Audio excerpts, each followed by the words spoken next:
Jadwal berkumpul dan TC Timnas akhirnya diumumkan. Update kondisi rumput GBK jelang laga lanjutan putaran ketiga. Kim Sang-sik merapat ke GBK untuk pantau laga Timnas jelang Piala ASEAN. Elkan Bagot akhirnya muncul jelang laga lanjutan putaran ketiga. Martin Paes beri kejutan jelang kembali bergabung bersama Timnas. Tidjani sampai katakan ini kepada FIFA jelang laga Timnas melawan Jepang dan Arab Saudi. Kevin Dix mendadak yakini proses dirinya bisa terjadi lebih cepat jelang laga lanjutan putaran ketiga ini. Simak informasi selengkapnya sebagai berikut.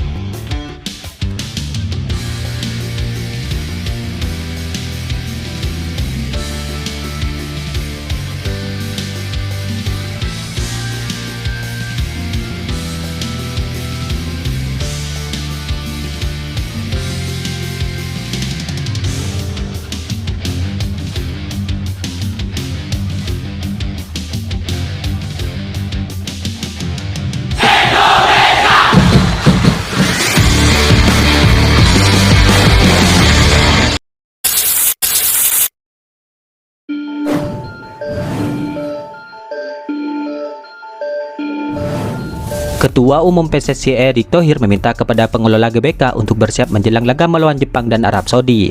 Ya, Timnas Indonesia akan melawan Jepang pada 15 November dan melawan Arab Saudi 4 hari kemudian. Erick Thohir menginginkan bahwa rumput GBK ini nantinya dalam keadaan baik saat dua laga tersebut. Sebab rumput GBK seringkali mendapatkan kritik dalam dua pertandingan sebelumnya. PSSI tidak bisa mengerjakan semua. Fasilitas seperti GBK tidak dimiliki PSSI, ucap Erick Thohir. Itu keputusan pengelola GBK yang wajib memastikan lapangan dengan baik. Kami hanya mempersiapkan tim dengan baik, tambahnya lagi. Ya, namun saat ini tampaknya penampilan rumput GBK pun terlihat sudah membaik. Hal itu terlihat dari update unggahan akun Instagram pemain ke-12. Dalam unggahan itu bertuliskan, menurut Coach Justin yang mengecek langsung kondisi rumput GBK, saat ini kondisinya sangat baik dan bisa digunakan Tom Haye untuk selebrasi, tulis kapsen unggahan tersebut. Semoga sampai hari H kondisi rumput GBK benar-benar terjaga, tambahnya lagi.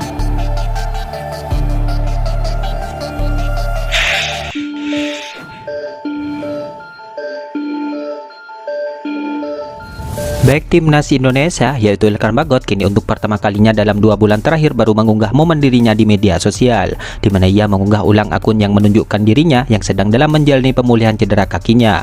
Pica Sportuk, tulis Elkan Bagot dalam kapsennya sembari menampilkan emoji bersalaman. Ya, Elkan Bagot terakhir kali mengupdate story di akun Instagramnya tepat pada 29 Agustus 2024 yang lalu. Saat itu ia mengucapkan selamat ulang tahun kepada sang kekasih. Kemudian sejak saat itulah Elkan Bagot menghilang dari media sosial. Perihal hilang dari skuad Blackspol, hal itu karena ia mengalami cedera saat latihan pada akhir Agustus yang lalu, di mana laga terakhir Elkan Bagot bersama klubnya tersaji pada 24 Agustus 2024 kemarin. Saat itu Blackspol bermain imbang 4-4 di pekan ketiga Liga 3 Inggris musim ini. Dalam laga tersebut Elkan Bagot bermain full 90 menit. Dalam hal ini tentu harapannya bagi sang pemain semoga saja ia bisa segera pulih dari cederanya, di mana saat ini tidak sedikit yang berharap bagi dirinya bisa kembali merumput di lapangan hijau bersama si kulit bundar. Terlebih saat ini juga tidak sedikit yang berharap kepada dirinya bisa kembali bermain bersama skuad Garuda. Apalagi skuad Garuda saat ini sedang berjuang untuk mentas di ajang besar Piala Dunia.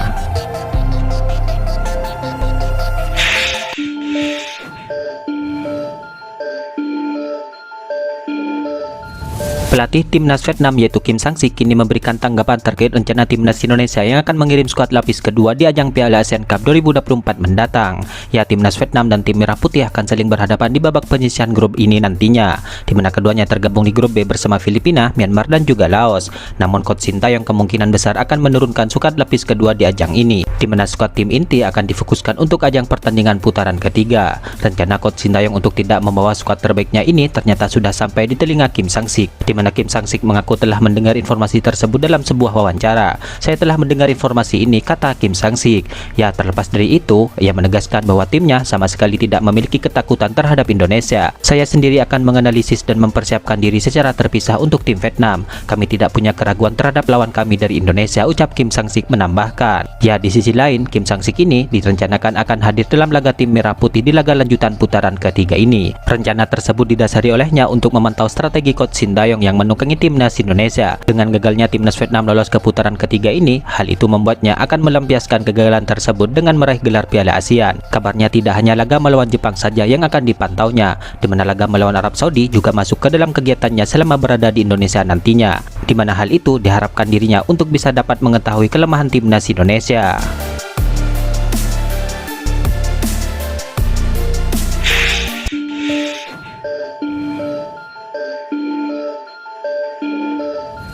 Saat ini banyak pihak yang menginginkan bahwa Kevin Dix bisa debut dengan timnas Indonesia secepat mungkin.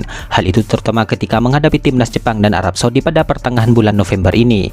Ya, Kevin Dix diketahui saat ini masih dalam proses untuk menjadi warga negara Indonesia. Namun pergantian kepemerintahan ini membuat proses Kevin Dix masih belum bisa dikebut seperti yang sebelum-sebelumnya. Seperti yang kami sampaikan, ini masih proses bahwa pemerintahnya saja masih ini, tapi kami optimis Maret 2025, ujar Arya Sinulinga. Arya yakin bahwa pada Maret 2025 nanti, ketika timnas Indonesia menghadapi Australia dan Bahrain, Kevin Dix tentu diyakini telah bisa merumput. Ya, di sisi lain, Kevin Dix sendiri sempat mengaku masih bingung kapan dirinya bisa bergabung dengan timnas Indonesia. Hal tersebut diutarakannya saat diwawancara oleh media Denmark. Belum, karena ini masih proses transaksi. Saya tidak tahu seberapa cepat itu akan tuntas. Anda tahu birokrasi butuh waktu, kata Kevin Dix dalam wawancaranya beberapa waktu yang lalu. Ya, kemudian Kevin Dix pun berkelakar jika debutnya bersama timnas Indonesia bisa saja terjadi lebih cepat. Hal itu menurutnya tergantung seberapa besar keinginan PSSI untuk memainkannya. Dan kita akan melihat seberapa cepat hal itu berjalan. Tergantung seberapa besar mereka menginginkan saya bermain, jelas Kevin Dix.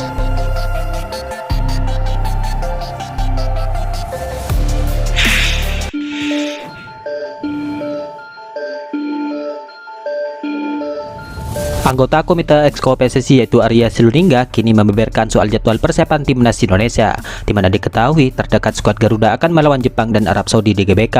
Ya, timnas Indonesia akan menghadapi Jepang pada 15 November 2024 mendatang di GBK Jakarta, di mana pertandingan itu akan menjadi laga yang kelima tim Merah Putih di putaran ketiga ini.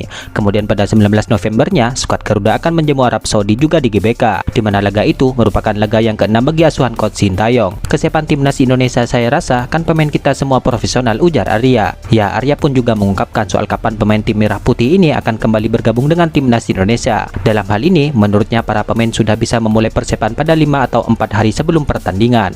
Mereka bermain di klub-klub profesional juga, levelnya sudah tinggi juga. Tidak ada TC-TC-an, jadi tidak akan ada yang mengganggu kompetisi, kata Arya. BRI Liga 1 akan diliburkan mulai dari 7 November 2024 ini. Dengan demikian, timnas Indonesia bisa melakukan persiapan melawan Jepang dengan lebih cepat. PT Lib diganggu apapun tidak diganggu, dipanggil mungkin H-5 atau mungkin H-4 sampai di Indonesia. Mereka cukup dengan latihan-latihan strategi, habis itu sudah cukup ikut langsung tanding. Jadi kita sudah siapkan semua juga, imbuh Arya.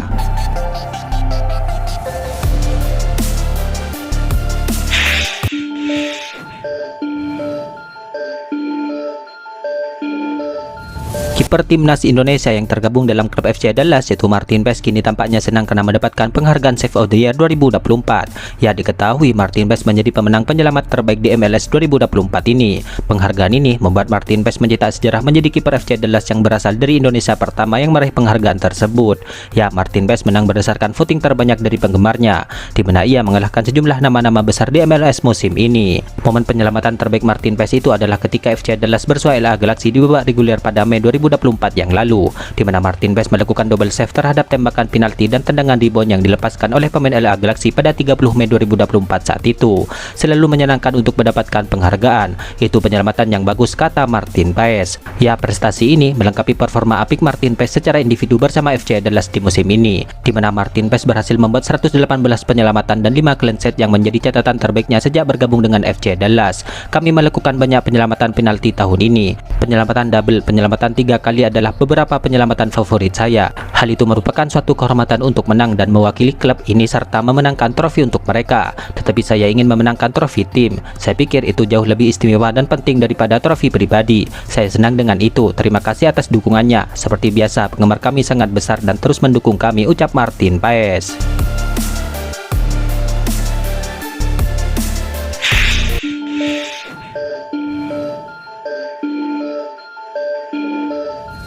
Gelandang AC Milan yaitu Tijani Reinders kini mengaku bangga karena ia memiliki darah Indonesia yang didapat dari sang ibu.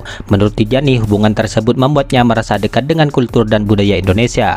Walau tidak pernah tinggal di Indonesia, namun ia merasa punya hubungan yang dalam. Latar belakang saya sebagai orang Indonesia adalah sesuatu yang sangat saya banggakan. Itu adalah bagian besar dari diri saya, kata Tijani Reinders kepada FIFA. Ibu saya berasal dari Indonesia dan saya merasakan hubungan yang mendalam dengan budaya dan masyarakatnya, ucap Tijani menjelaskan. Ya, dalam hal ini Tijani mengaku mendapatkan dukungan dukungan dari banyak orang di Indonesia. Baginya, dukungan tersebut memiliki arti luar biasa. Oleh karena itu pula, ia juga ingin membanggakan masyarakat Indonesia. Sungguh istimewa mengetahui bahwa saya mendapatkan dukungan dari penggemar di Indonesia, dan saya selalu berusaha mewakili asal Belanda dan Indonesia saya dengan bangga, ucap Tijani. Itulah ulasan terkini hangat dan menarik seputar tim Merah Putih yang dapat kami sajikan hari ini. Jangan lupa dukung terus tim Merah Putih di channel ini dan salam olahraga.